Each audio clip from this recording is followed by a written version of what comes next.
Start now. You truly know what you want to do. Stop listening to everything else, including those limiting beliefs in your own head. Start now. Understand it's not going to be easy. You're going to jump and you're going to fall on your face more times than not. But continue through and through until you do find the success.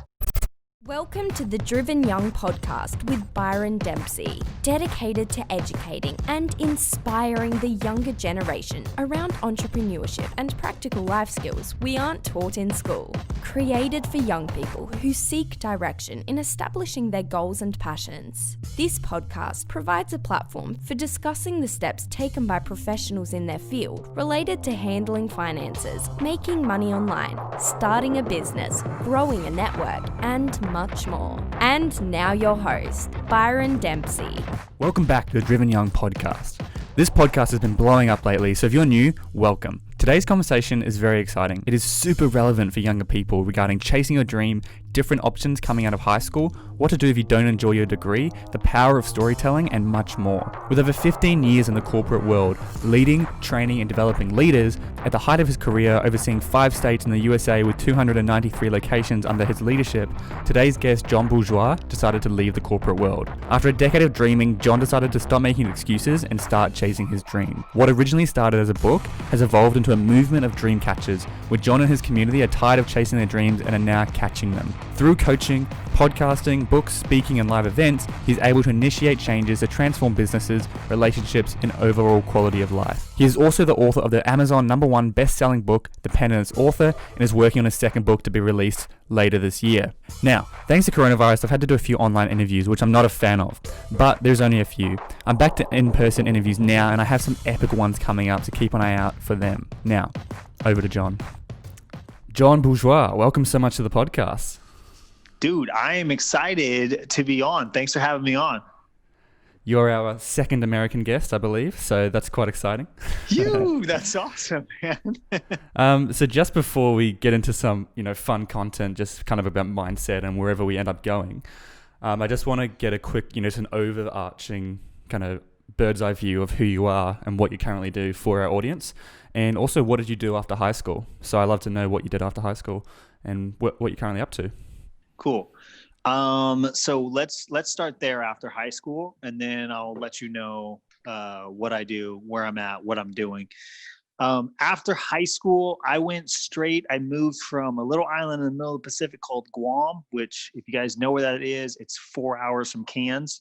So Guam is actually a U.S. territory, but Australia is a lot closer to Guam than the U.S. is. So I actually moved from Guam down to Sydney, Australia, and I got into med school down there. And I had really good grades growing up, and that was my dream. My dream was to be able to help as many people as possible, but at the same time, let's go ahead and make some money doing it. So I thought the only way to do that was to be a doctor. And so I get into med school, and, truthfully, I say it this way. I say, if I had finished medical school, I'd be a doctor right now. What I didn't realize that I was squeamish with blood. Not a good doctor when you can't take the sight of blood. And funny enough, I actually got kicked out of Australia, and it was because of that. There's an 80-20 rule where if you're not attending 80% of class, Australia will kick you out. So I get kicked out of Australia. I was banned from Australia for 3 years, but oh wow, yeah, I know this is part of the story that you don't know, but I figured why not? Let's go into this. Yeah, let's do it. So I get kicked out of Australia, and we could touch base on the next bit what I'm about to say, but I go through a massive depression because my entire identity was tied up into it. And funny enough, and I'm so thankful that there was somebody else that had gotten kicked out of Australia that went ahead and actually took Australia to court. Well, when that happened, Australia went ahead and released everybody's visas back to them. I was able to get back into the country. And so I actually stayed in Australia, Sydney, for 7 years. And then I moved from Sydney, Australia, and I moved to the US. Never had lived in the US before. And that's kind of where my career started. I got into the corporate world, was in the corporate world for about 15 years. 7 of that was 7 years in the sales industry. And I was building, training, and leading leaders. I mean, at the height of my career, I was overseeing 5 states, 297 locations, traveling a bit, but I was hating myself. Honestly, I was hating myself. And the real reason is I had pushed off a dream for over a decade. And it was something that I truly, truly wanted to do, but I was listening to everybody else's voices, and I was listening to my own limiting beliefs, and I hadn't done. And that kind of, I mean, we're going to fast forward real fast, and then you can go wherever you want. That kind of takes me up to where we are now. I am an author of an Amazon bestseller called The Penance Author. I'm a podcast host for a top-rated podcast in the U.S. called The Dreamcatchers Show. I'm an investor, so I do a lot of different sort of investments, whether it's real estate, day trade, stocks, all of that sort of stuff. But yeah, that's where I am today. So we just fast forwarded real fast. Yeah, I love it, and it's such a classic story, I reckon, like going from doctor, from a traditional thing, and now you're in sales, you're doing really well, but yet you're not enjoying it, and now you're following your passion. Like, it's quite you often find people who are burnt out in sales will, they'll be earning lots of money, they've probably got nice cars and everything, so from the outside it looks like they're crushing it, but really they're like, as you mentioned, they're not enjoying life. And so that's, I guess that's probably why I assume you've named your podcast Dreamcatchers. So because you went from kind of not chasing a dream to chasing a dream, or going to catch a dream, and that's one of the big reasons I want to bring you on was because of that. And I think it'd be awesome to discuss you going from med school and that period where you lost med school, you lost Australia. It's like bang bang, you kind of lost your whole identity, and then how did you deal with that? We can discuss a bit about. You mentioned briefly the reasoning you went to med school. So you say it was you're interested in it and money. Is it they're the 2 main reasons? No, there was 2. So let me tell you the dream. The dream has always been to be an author, an international best-selling author. So I am an international New York Times best-selling author. My books are sought after. They're read across the globe. And key thing, they inspire others to go out and catch their dreams. Now, I'm not yet an international New York Times bestselling author. My book may or may not be read around the globe yet, but I know who I am. Back when I was a kid, I didn't know who I was. And so I allowed other people to filter their thoughts through my brain, and then I assumed that they were my own thoughts. So growing up, my grandmother, to answer your question, growing up, my grandmother was an English professor. But truthfully, her dream was to be an author. And she wrote several books that never got published. She passes away in 96. And then the family doesn't end up actually publishing her work for 2 decades. Okay. Then I have my grandfather, who's a chemistry professor, who constantly is whispering in my ear, John, you need to be a doctor, because I wanted to be a doctor. I never got the chance to be a doctor. Yes, this is good to hear. Okay. Yeah, exactly. So for me, I'm looking up to my grandmother, and I know that I want to help a lot of people, but I know that I also want to make a lot of money, right? I want to build a legacy for those to follow behind me, right? Sure, yeah. And so I see my grandmother, I see what she is, I look up to her, and I want to be an author. And then I get people telling me stuff like, John, you're way too energetic. There's no way you can sit still and write a book. Like, what are you thinking? You can't be an author. And then I get somebody else saying, like, John, authors don't make any money until they're dead. So if you're looking to be wealthy, like, author's not the right way. And so I then went ahead and went, well, if that's the case, and if the only way to help somebody and to make money is a doctor, then I guess that's the route that I'm taking. And I had good enough grades to help me get into, it's different than the US. In the US, you have to go 4 years of traditional school or uni. And then after the uni, 4 years of uni, then you have to have good enough grades in university to then transition into medical school.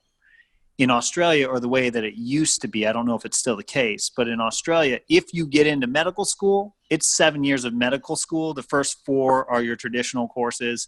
The rest of them are med. When you graduate those 7 years, you're now a doctor. So when I went to Australia, I got into medical school and I realized this isn't who I am. Yeah, great. And so there's a few things here that will be cool to talk about. So number one, you felt like you felt kind of pressured to be a doctor because your grandfather or your older figures, parents, grandfather who wanted you to be a doctor. And we actually got the reasoning behind why they wanted you to be a doctor. So they wanted to be a doctor because they couldn't at the time. Well, my grandfather, and that's funny that you mentioned that. My grandfather wanted to be a doctor. My dad actually was a doctor. Okay. So that adds on even an extra layer. Exactly. But it's interesting seeing kind of just the psychology of what's going on in our parents' or our grandparents' heads, because, you know, that's fair enough. He didn't have the opportunity to be a doctor, so of course he wants the best opportunity for his grandson. But then we can kind of look at how the world changed since when he was, 19 or 20 starting his degree, and since when you were 19 or 20 starting your degree. Like there's so many more options and pathways to take now than there was back in, whenever he was starting school. There was a few other things there. So the money, obviously, and you kind of knew you had an inkling of what your passion was, but because it wasn't going to earn you enough money, you decided to go another path, which I think is very common because a lot of people have a passion and be like, oh, but how do I survive off this? Which is fair enough. Like, I'm not a huge believer in lots and lots of money, but material things. But you need money, right? Absolutely. Everything that I want to do, I'm going to need money for. Listen, I want to travel the world. I want to open up restaurants. I want to open up speakeasies. I want to be able to fund other people's dreams. I want to be able to colonize and explore Mars and have real estate in Mars. I want to be a real estate tycoon. I want to be able to start a charity that gives away a home every single month to single parents and relieves the stress of where their kids and them are going to be able to live. Like, those are all my dreams. But in order to get there, guess what you have to have? Money. Exactly. Yeah. And so I think it's great that people are kind of promoting this message of money's not everything, because it's definitely not. But when you're making a decision of what you want to do, I do think that will impact it. And the thing I like to promote is, thanks to technology, social media, and everything nowadays, I truly believe whatever you are passionate about, you can find a way to make lots of money around it. It doesn't matter. Look at the two of us right now. Exactly. I'm in Seattle. You're in, is it the Gold Coast? Is that where you're in? Sydney. Sydney. Okay, so you're in Sydney. Oh, the Shire. That's right? Yeah. You're down in the Shire? Okay, right. Sweet. So you're in the Shire. I'm in Seattle, and yet we're being able to connect virtually on a podcast and be able to, like, when my grandfather was alive and when he was going through school, that wasn't possible. Oh, 100%. It's just the opportunity is so great, and it's one of the biggest messages I like to try to promote to people is opportunity. I don't know if you've read Gary Vaynerchuk's latest book, but the entire book is basically just case studies of all these people who have made money doing what they want to do. And so it's a pretty fascinating book. He talks about kids who are making money on YouTube by cutting things open. That's their entire channel. They've got a knife and they cut things open. There's people who if you love elephants or something, how do you make money around elephants? Well, I could be a zoologist and I might get $40,000 a year as a keeper. Or maybe you start on Instagram and you start posting all this content about elephants and you start getting picked up and you start getting featured, and then suddenly David Attenborough is hosting a show and he wants you on to talk about elephants. Whatever it is, there are ways to make money around whatever you're doing. Absolutely. I mean, Ninja's a perfect example. I don't know if you know who he is. Okay, perfect. Fortnite. Yeah, he's a perfect example, right? In most cases, my parents, my grandparents, even my peers would have said, there's no chance you can ever make money playing video games. Or good money, at least. Good money. That's right. Guess what? You can. So there's that. But it's the same, I think people have to treat video games like football or soccer or sport. Like, there's so many people who want to be a professional, but only a few are going to make it.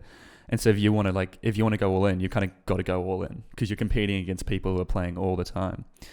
But yeah, I mean, that's a perfect example, and that's just getting bigger and bigger. Like the opportunity to make money playing games is getting bigger and bigger, and it doesn't have to be through Twitch. You could be, people are professional game testers and all those different things. Another great example I like is I don't know if you've been in the Dungeons and Dragons world. No, I haven't. So I'll tell you this. I am definitely a gamer through and through. I gave up that life for a little bit. I haven't gone back to it. I mean, right now, at the very most, I'll play Mario Kart. That's about it. But yeah, I do a lot of Call of Duty, Halo, Counter-Strike. What was the other one? Dota, League of Legends, like all of those ones. But I love board games as well, but I've never gotten into Dungeons and Dragons. Yeah. Yeah, so Dungeons and Dragons, we've got me and my mates have gotten into the past 2 years, and I've got like one or two mates who are like hardcore into it. Like they love it. They've got all the figures and the boards and everything. But the coolest thing is there's a group of people who are like the Dungeons and Dragons guys. So they've got a YouTube channel where they host like a show every single week. They have like a 3-hour episodes of them playing. Then they've got a store. You go to their store, they've got dice. You can buy dice for days. They've got like online stuff. They've got every book you can buy on there. You can buy stories and everything. Like they're probably making an absolute fortune through Dungeons and Dragons, and it's because it's their passion. And so they got to live out their passion, just doing, create. First of all, they get to play the game, and people watch them play it, and they get paid to do that, and then they sell everything on the back end. It's just crazy. The people, what we people can are go making. into that because I want to go into that a little bit, right? So here's what you have to understand first and foremost. And I want to say this to your audience. I also want to say it to any of our Dreamcatchers that are listening as well, right? Here's what you have to understand. Passion initially does not pay. Oh, 100%. Like you need to understand that, right? And when you like the amount of people that I interview that are Dreamcatchers, the thing that is common, a common thread is passion initially does not pay. Find your passion. I mean, Gary Vee even talks about it. Find your passion. Don't worry about the money, but you have to, if it is your passion and if you're going to do it, if you're going to give everything you got, you have to go all in, because it is in the measurement of going all in that determines whether or not your passion will end up paying you. And I'm doing that exact right now. Like this podcast and everything. I only launched it, 4 months ago. Right now I've got the studio set up. I'm paying for this room we're in. I'm paying for all the equipment. Like right now I haven't made any money off the podcast. Like literally, because everything's being reinvested in. And it's like right now it's just costing me time, because I've got to, film the episode. I got to line up guests. I've got to edit each episode. I create videos from each episode, which costs me time and money. So right now it's just costing me a lot of time. But for me, it's like, I'm thinking 2 or 3, 4, 5 years for this. That's my plan. And so it's right now I've got my business, which is kind of bringing in the money. So I've got those two things. I feel like I got my business, and I've got my passion. And as you mentioned, right now the passion isn't making money, but hopefully in 2 years or whatever, it'll start, or even a year or something, it'll start bringing in more money. But I'm not doing it. If I didn't, I really wouldn't care. So, and I think that's a key measurement is what you just said right there, right? Because let's take my example with medical school, right? So medical school, there's not truthfully a passion in it. Growing up, I was good at all your maths, all your sciences, biology, chemistry, calculus. Like I had advanced courses, all that sort of stuff. I was good at it. I was your honor student, but I was also highly ADHD. And so I could hyper focus on the things that I wanted to focus on, and you'd lose me if you were talking about stuff that I didn't want to focus on, right? But I was really, really intelligent, so I could figure out the system and how to solve whatever I was in the course. And that's why I got the grades that I wanted to get, right? But with that said, you take a look at like medical school and wanting to be a doctor, you have to understand, if you're going to pursue your passion, you have to go all in. And it has to be this mentality of no matter what, whether my passion ever ends up paying me or not, no matter what, I'm going to continue to pursue this.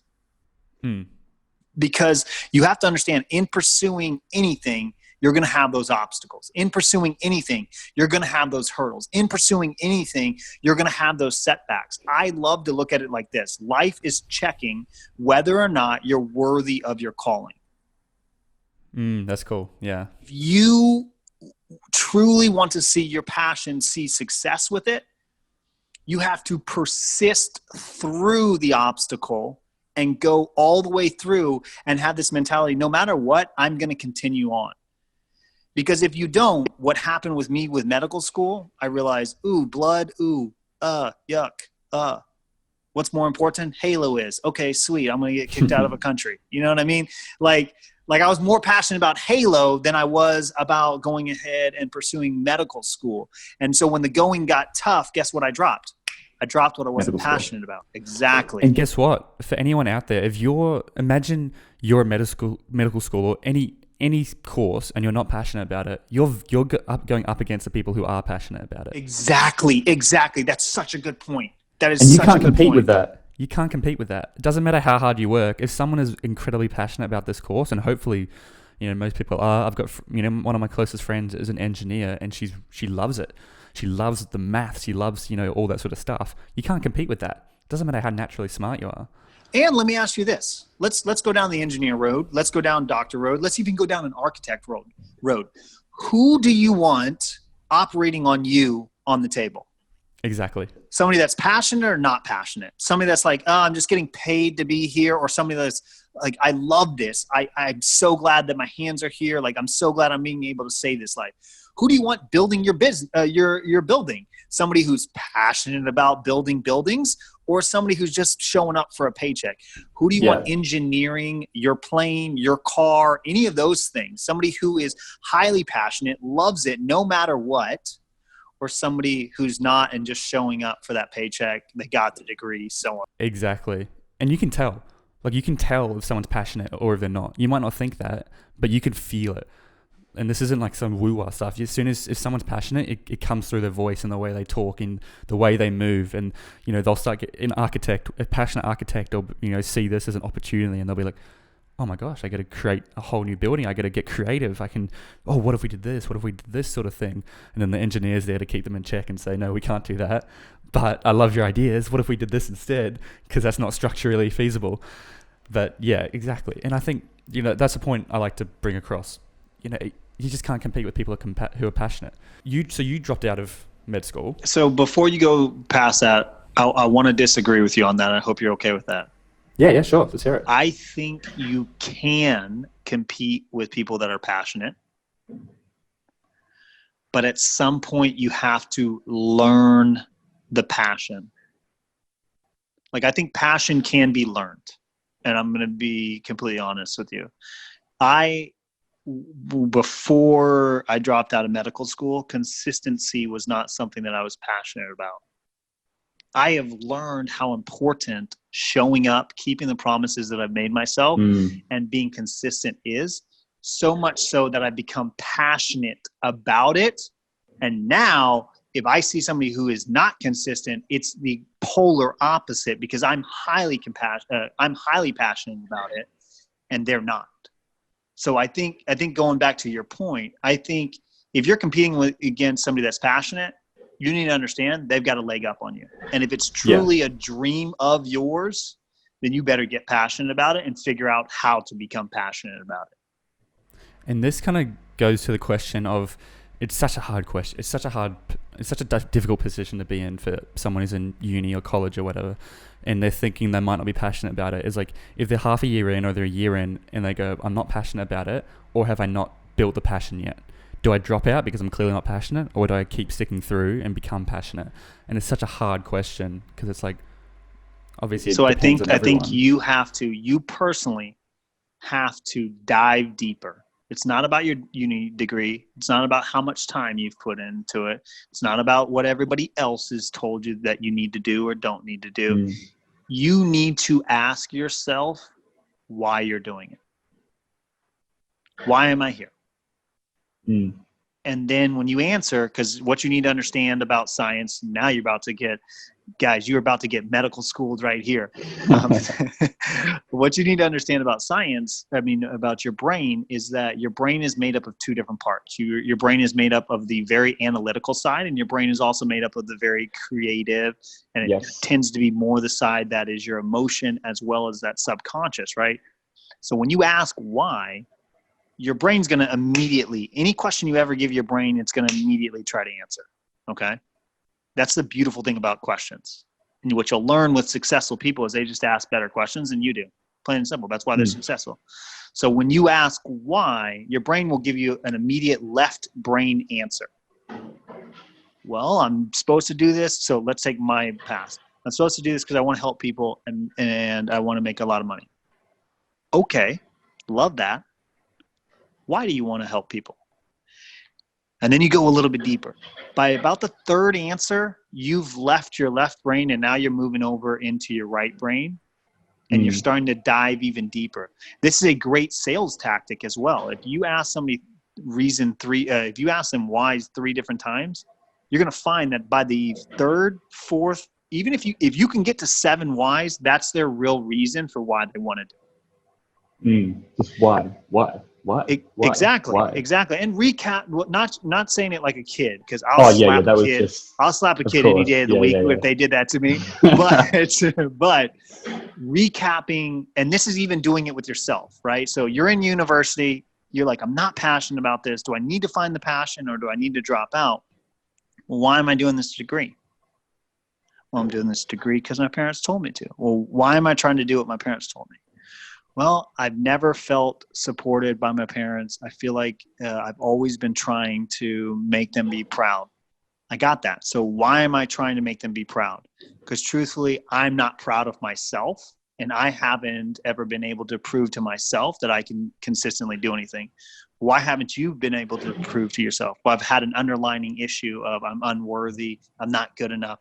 You see how far down I'm now starting to get? Yeah. And you're only 4 in. Yeah, that's right. And when you start to now ask yourself those questions, you'll begin to feel the tingles. You'll begin to feel the emotions.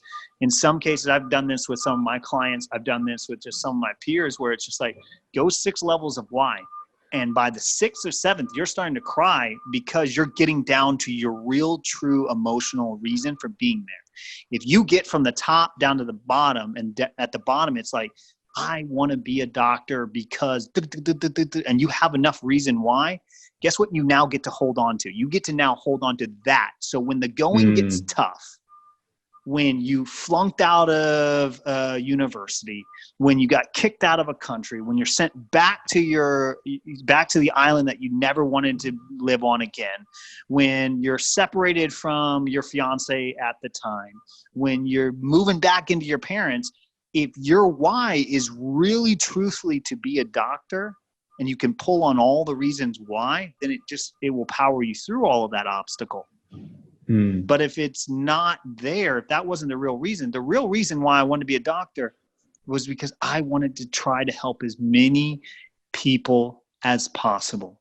That's the real reason why. So now you ask yourself, well, is being a doctor the only way to help a large scale of people?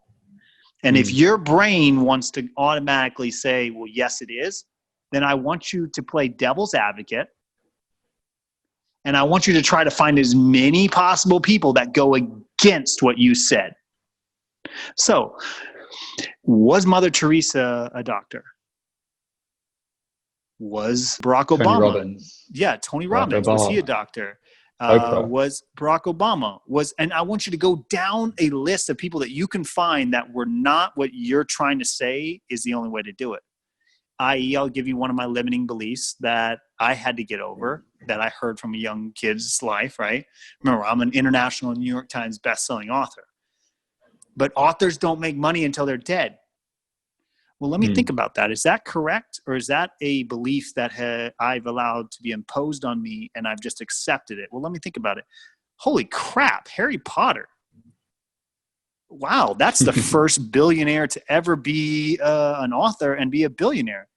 J.K. Rowling did it. Okay, well, what about Stephen King? I mean, he's not a billionaire, but he's very wealthy as well, and he's written books. Do you see what I mean? Like, now I'm going against what my limiting belief is, and now I can start to say, got it.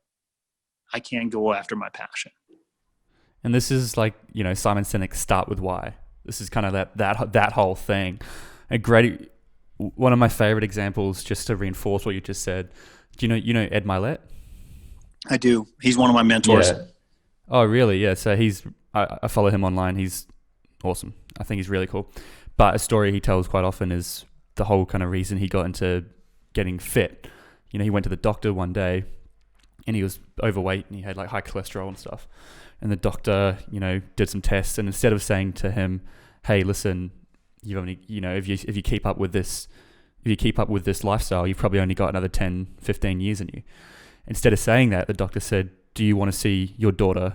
Do you want to walk your daughter down the aisle on her wedding day?" And he went, "Oh my God, of course, doctor. Of course I want to do that." And he said, "Well, if you continue with this lifestyle, that's probably not going to happen." And so now his why for staying healthy is that he can walk his daughter down the aisle on a wedding day.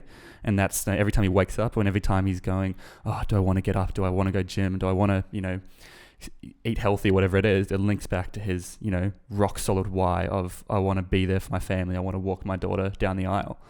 And so I think that's a great, you know, perfect example of kind of linking your why.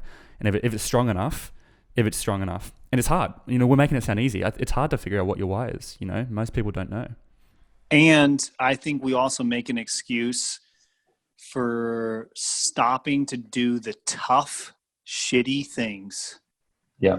Because we want to say that it's not attached to our why. When the truth is, we haven't gone all in. We haven't hedged all the bets on ourselves. The truth is that we aren't 100% committed to our to our passion. And so we want to make an excuse for why we shouldn't be doing it. See, if we were to fast forward and go now, okay, John, give us a story. You're now in America. The reason I got into 15 years of the corporate ladder was because I was a writer and I loved writing. Man, you want to lose me in a time? Put me writing, but not nonfiction. Put me writing Harry Potter's. Put me writing Lord of the Rings. Put me writing that sort of stuff, right? I will get lost, right? Yeah. Even when I'm talking creative about stuff. it. Exactly. That's your creative brain. That's exactly correct. And I'll get lost. But I would start chapters. I would start books, 3, 4 chapters, 5 chapters in, and then would stop when I hit a first writer's block, which every writer will tell you that's a common thing.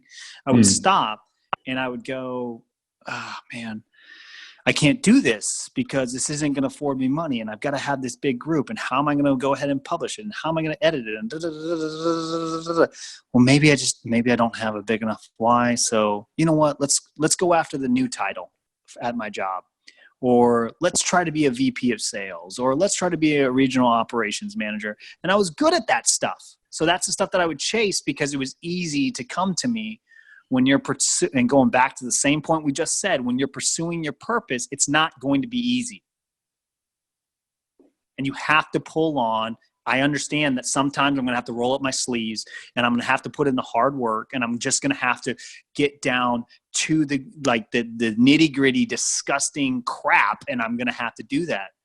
Yeah. My book that I wrote 10 years later, I physically wrote it. So I took a pen and a piece of paper and I wrote it in a notebook, right?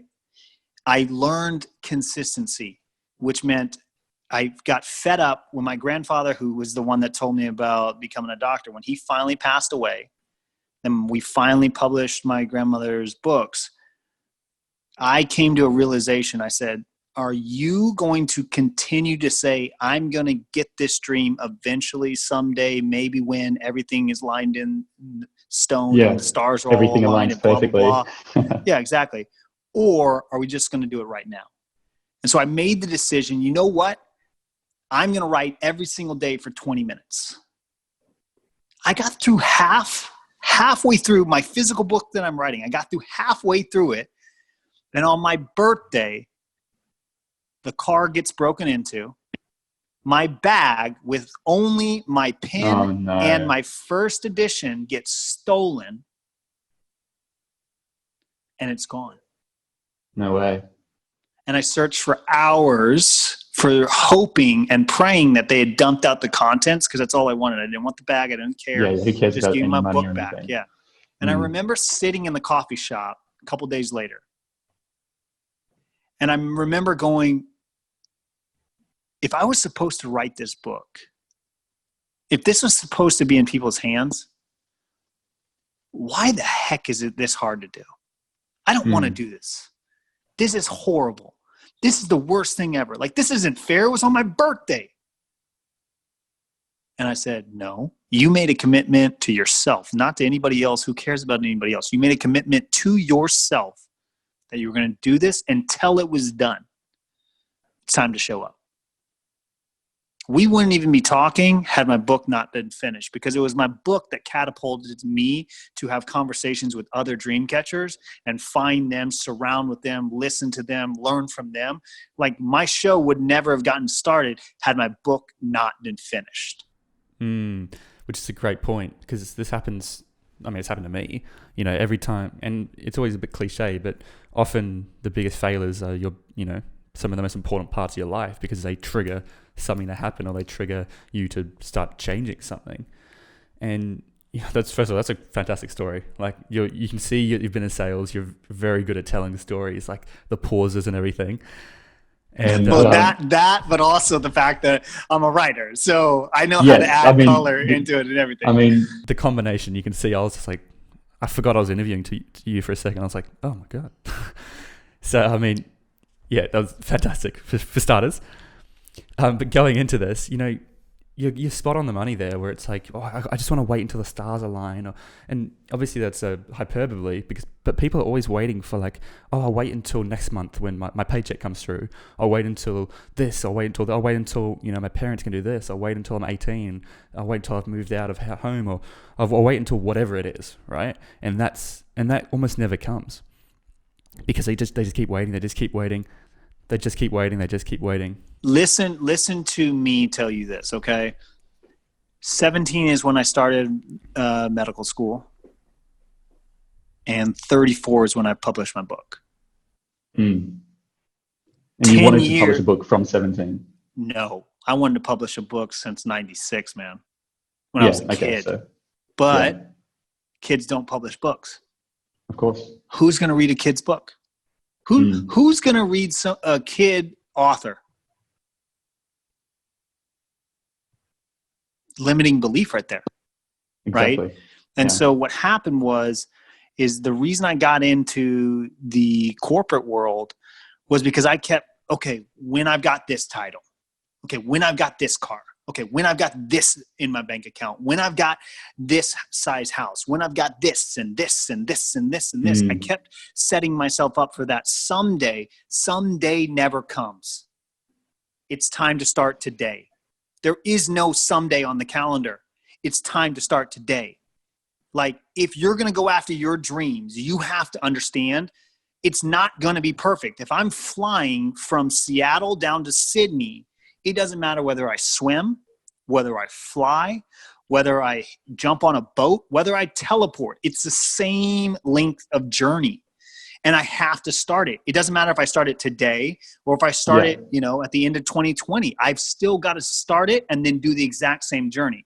So if the journey is the same and the time is irrelevant, because doesn't matter if I'm going to go to Sydney, then I have to cover those miles or those kilometers, then stop pushing it off to a time that's never going to happen. The truth is, the real truth is, if you're procrastinating, if you're waiting for the perfect moment, the truth is you haven't tapped into your real reason for why you're doing it.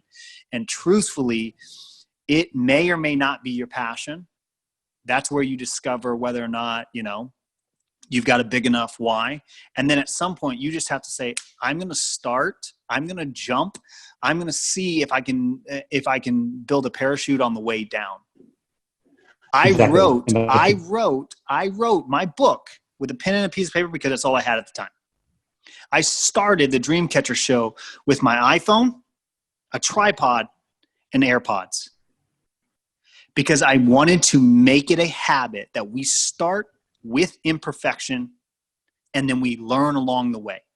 We grow along the way. We don't wait for perfection to happen, because it never happens. So we just jump and we figure out if we can fly. And that's almost what, most entrepreneurs will agree with you in that. That's what kind of makes an entrepreneur. I think someone, the analogy of jumping off the cliff and building your plane on the way down, or building your parachute on the way down. I was the exact same with my podcast. Like I set up the studio and everything, and I spent so long preparing for it. It got to a point where I was like, I just got to launch this. Like I don't have a marketing plan. I don't have anything like that. I don't have time to do everything I want to do. I just want to get episodes out there. I just want to start that momentum. And I think momentum is a great word for what we're talking about, because if you just start, sure, you're going to start off slow. But imagine if you've been writing 20 minutes a day since you were 17. Imagine how many books you would have written. Like you would have written, and half of them might be rubbish, but at least you've learnt so much from writing them that you've now got one that's amazing. And so I think it's momentum, because you just get in that flow, just get started. Exactly. I'm not a perfectionist at all, so I 100% agree with this. But there is an element of, I think you should still be prepared to a degree, but don't get caught up in the whole, I've just got to, until this, because everyone does it. I do it. I'm sure you've done it. Absolutely. And to your point, like, it's funny that we're even having this conversation. I just got off of interviewing somebody on the Dreamcatchers show, and there's a book. I haven't read it. I'm going to be purchasing it. It's called The 4 Agreements. Okay. It's going back to when we talk about Ed Milet. He talks about this all the time. But if your passion, if your calling, if you're supposed to be an author, then show up, do the best that you personally can on the day, and be consistent at it.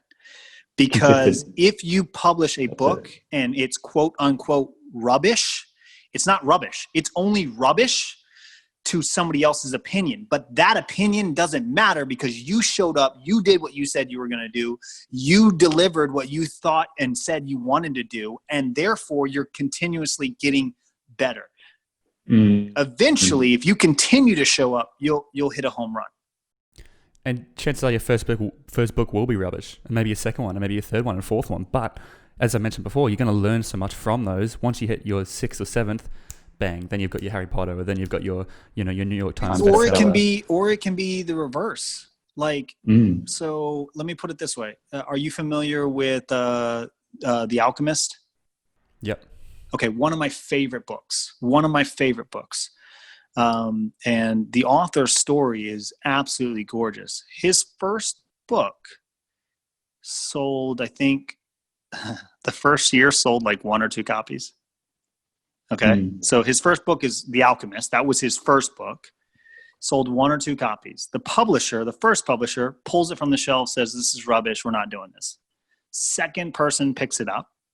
Or second publisher picks it up, and they publish it, but now they're putting basically a lien on the book of, hey, if it doesn't sell this amount of copies, like, you owe us money, that type of stuff, right? And this book is now 25, 26 years running. It's one of those books that Oprah, Will Smith, like Tony Robbins, they talk about, they refer to on a regular basis. But had he stopped writing, so he wrote a book that was, maybe way before its time, but he wrote his best book possible. He put it into the books. He did it. The first 2 years show, this isn't a good book, but he continues to keep writing, even because that says, it's not that good of a book. But it actually was. It just needed more time to marinate and get into the right hands before it actually saw the success it needed to see. I didn't know that, because I've read that book, and it is like, it's one of those books that's like, it's kind of like How to Win Friends and Influence People. Like, it's, there's a lot of books that will only be relevant for this kind of period.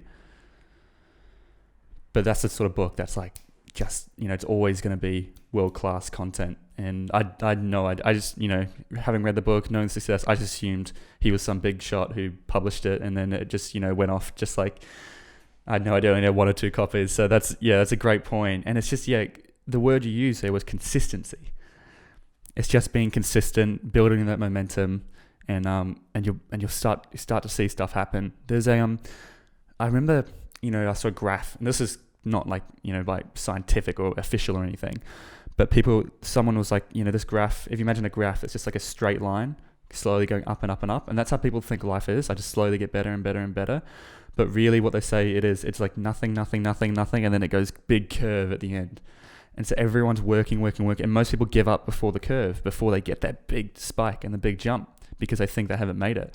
But the people who make it are the ones who just keep going, consistent, and then they meet someone, and then it gets in the right publisher's hands, and bang, it blows up, or whatever it is. And so that's how I try to visualize kind of life right now. Whenever you don't start seeing success, you're like, okay, I'm working towards that curve. I'm almost at the curve, or just understand that it's not like gradual. Absolutely. And are you familiar at all with J.K. Rowling's story? Her personal story? Her personal story. Roughly. I know she had some stuff go on. So single mother, on welfare, 12 publishers tell her that Harry Potter is rubbish. Yeah, that's right. It's hard to believe, isn't it? 12. Right? I mean, the board game Monopoly had the same problem with it. Yeah. But you got to understand, the woman found her passion. She knew her why. And she went all in on herself. And she was not willing to give up no matter what. Plain and simple. And so that's what helped her persist through 12 publishers, which what didn't help me pursue through medical school. You see the contrast? Yeah. Like exactly. And the same thing with the why, and then understanding, okay, it's not like going back to the graph that you were talking about. It's not necessarily ever going to be easy until it is. And so I'm going to persist until it's like, oh wow, John, we always thought you were a sure thing. Okay, yeah, sure you did. Yeah. Uh-huh. Yeah, you did. Yeah, exactly. Love it.